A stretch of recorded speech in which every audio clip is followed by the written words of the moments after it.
Let's talk about cases for these. One of the biggest pet peeves I have with AirPods has to deal with the fact that every once in a while when you drop them, these things go flying and you have to go bud hunting. Bud hunting, not butt hunting. So in the next few minutes, I'm going to give you my go-to tough case, my go-to fancy cases, and then my go-to dailies, which I'm pretty excited to share with you. When it comes to rugged cases, my go-to product is this thing. It's a Catalyst waterproof and drop-proof case. This thing is basically a wetsuit for your AirPods. It's going to be best for people who like to hang their AirPods on the outside of a bag. Those people, from my perspective, are crazy. Now, installing this product is a little annoying because it's just a big piece of silicone, but once it's installed, it's waterproof. Because of these ribs, this case is basically one big piece of silicone, and when you drop it, well, there's no chance that the cap is going to pop out. So you don't have to go bud hunting. Now, getting to your AirPods does take a split second, as you got to peel the top off like a banana. Getting to the ports just requires you to pick out the plug. And for the AirPods that have a button on the back, there's a button membrane right here. Now, depending on the version of your AirPods, this case will cover the speaker grills. On top of the waterproofing, for me, the biggest pro about this product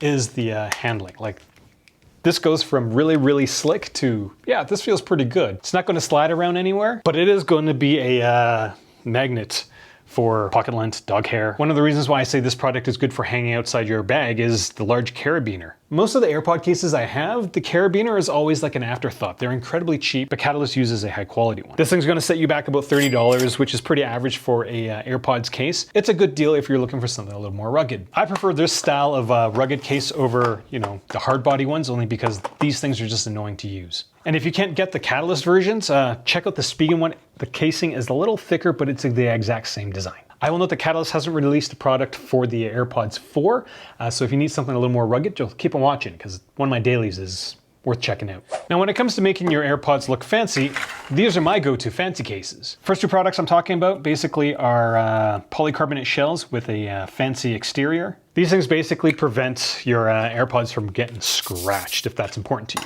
My first fancy case is this in-case Woolenex. This is a slim fitting case. Basically, the only thing it does is prevent scratches and scuffs. It does nothing really for drops. The case does stay on, as there's a sticky bit on the top and a sticky bit on the sides of the case. This thing is going to set you back $30, which is the same price as the Catalyst thing we were talking about, so you get a lot less functionality, but you do get something that looks pretty. Is it worth the trade-off? What do you think, Monty?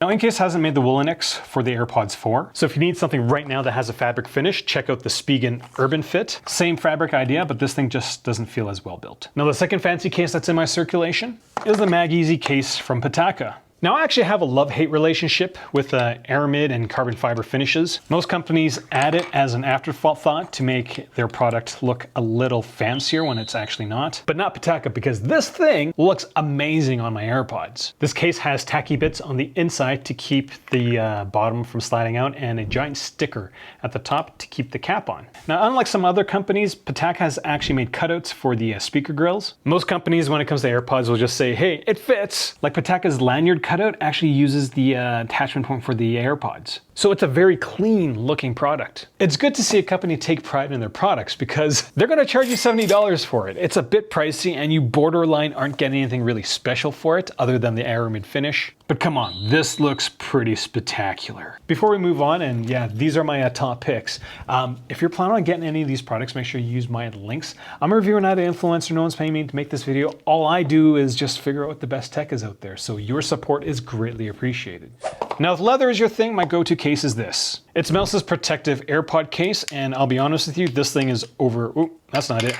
This thing is over-engineered from my perspective. Because this is the only AirPod case that has a polycarbonate shell and a ton of TPE on the inside. This product is going to offer the most drop protection for your AirPods, but it doesn't do much for keeping the cap on, so you still have to go bud hunting every once in a while. This product is a little bulkier, but it's not bulky enough that it won't stay on a slanted MagSafe charger. There is an oversized port, but the speaker grills are covered up, and there is a spot for a button. You can't see it, but you can definitely feel it. I don't know, maybe, there you go. There we go. It's kind of right there.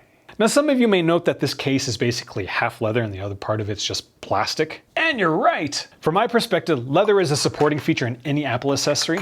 And my biggest gripe is companies who use too much leather, they generally just don't fit if it's just leather. Now, with Mouse's implementation, where they have a finely engineered exterior shell and then they just put a bunch of leather on top of it, it just works really well because you get the same response of your AirPods when you open and close it. The leather on this product is real, so it's going to patina over usage, and there's enough friction on the product that your thing isn't going to slide around excessively. My biggest gripe about this product is actually this hook. It's really not a carabiner, it's like meant to go on your keys. Now in terms of value, the leather version for this product is $35.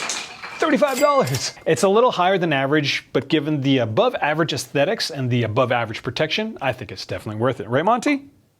Let's talk about the dailies for my AirPods. Now for the last month or so, my go-to daily was either this ESR product or this Surfy product. It was going to be the ESR product until right before filming this video, the cap stopped working. ESR quality for you. So my default goes to this Surfy armor case. This thing is awesome because it does this. It's like therapy for my fingers.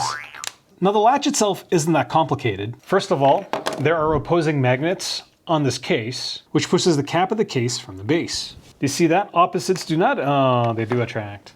Now when this thing is installed, this latch here keeps everything closed.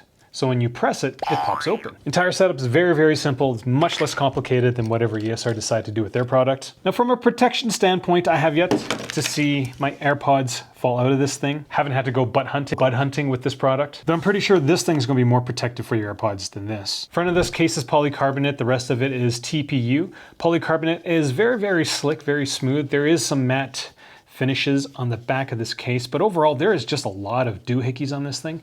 So there's just no way your AirPods are like squirting out of your hands if it's in this case. Surfy does include a sticker that goes here. I didn't use it because I didn't have any issues with the cap coming off. The bottom of the product is pretty simple. There's also nothing in it, but it fits tightly enough that, again, I've been using this thing for several months now and I haven't had my AirPods shift around in it. There's a big port cutout, buttons for AirPods that have buttons on the back, and there's cutouts for the speakers. Now one of the downsides is that this case is pretty thick, so there are no built-in magnets into it, so you'll need to have a flat charger in order to charge this device wirelessly. Now I will be honest with you, Surfy is kind of just a generic brand company. Surfy doesn't even put any marketing or branding on this product. In fact, this product also shows up under the brand Arfun, and Alumumu, whatever this brand is, also has a version. But the Alumumu version doesn't have the magnetic part. So for whatever reason, if your Amazon store has a lookalike, make sure it has this little ticky at the top